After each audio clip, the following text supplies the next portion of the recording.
सुप्रभात प्यारे बच्चों, मैं रजनीश पांडे आपका हिंदी साहित्य जगत में स्वागत करता हूं।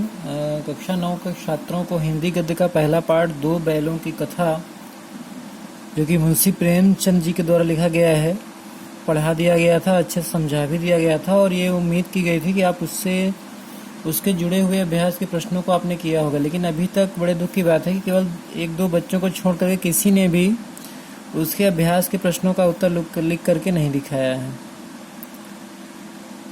तो आप लोग विलंब किए बिना तत्काल उसके अभ्यास के प्रश्नों को एक निश्चित समय सीमा में करके दिखा दें। अगर पाठ को पढ़ाया जा चुका है, पाठ समाप्त हो गया है, तो अगला उत्तरदायित्व तो आपका है कि आपने अगर पाठ को अच्छे से पढ़ा है तो उसके जुड़े हुए अभ्यास के प्रश्नों का उत्तर लिख करके दिखाएं, ताकि फिर दूसरा पाठ शुरू किया जा सके।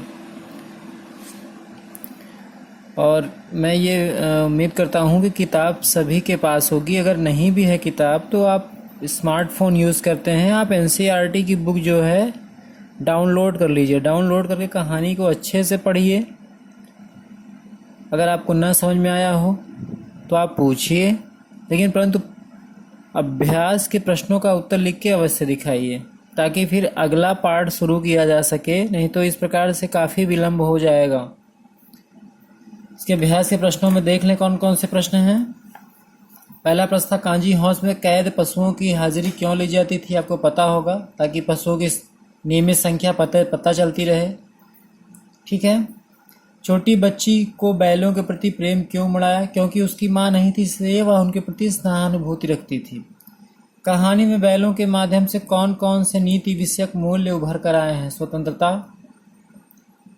सबका एक साथ समूह में आना, किसी भी समस्या के निदान हेतु,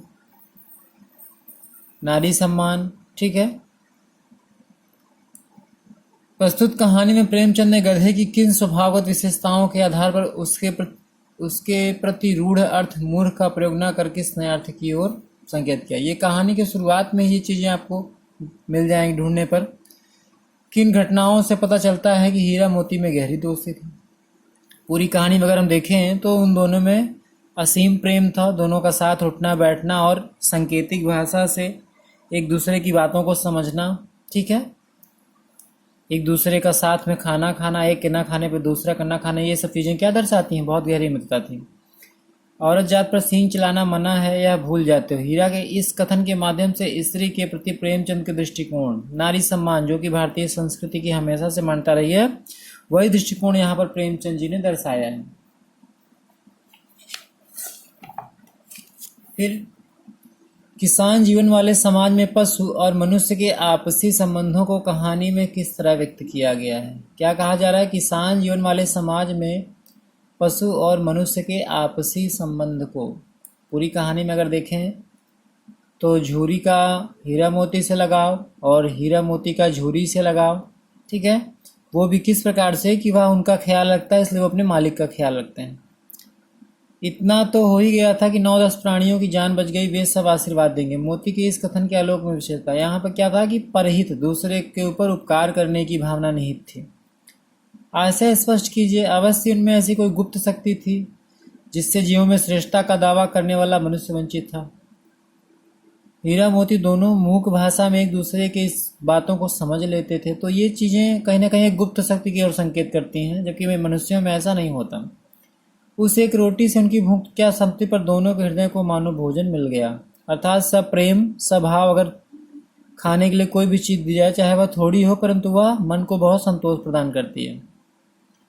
गया ने हीरा मोती दोनों बार सूखा भूसा खाने लगे, क्योंकि वह हीरा मोती व्यवहार से दुखी था। ठीक है। तो ये अभ्यास के प्रश्न हो गए। उसके अलावा व्याकरण के भी प्रश्न दिए हुए हैं। अगर आपने इनको कर लिया है तो आप इन्हें भी आराम से बैठ कर सकते हैं, अपने आप को परख सकते हैं भाषा अध्ययन, क्योंकि आप बचपन से ही व्याकरण पढ़ते आ रहे हैं। तो आपको इतनी समझ तो होनी चाहिए कि हाँ, वाक्य क्या है, उपवाक्य क्या है। ठीक है। तो इस उम्मीद के साथ कि आप इससे जुड़े प्रश्नों को यथाशीघ्र करके दिखाएंगे, वीडियो को यहीं पर समाप्त किया जाता है। हम लोग कल मिलेंगे अगले पाठ के साथ।